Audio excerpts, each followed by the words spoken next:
A BC couple is sharing what you might call a landlord's horror story. They're being kept out of their own home by tenants who they say are ignoring an eviction order.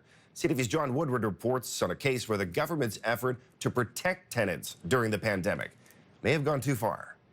Shock, absolute shock. I couldn't believe that. Gunn Yardley and her husband Kirk rented out their house in Courtenay to tenants for a 6-month term while they were in Mexico.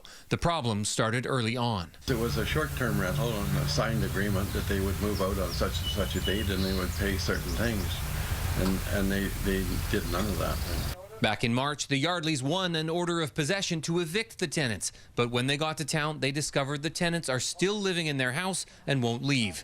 The Yardleys now forced to live in a rented house themselves. You're left on a limb someplace, and it's just, I find it very unfair.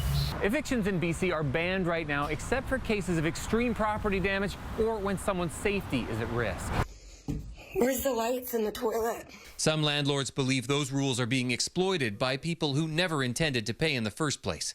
One complaining of piles of garbage. There's my sink outside. Another that her bathroom had literally been taken apart. Most unable to access their suites, out thousands of dollars, an amount that increases each day the pandemic goes on. Close to $10,000. We tried to reach the Yardleys' tenants. Hi, Gord Corbis from CTV News.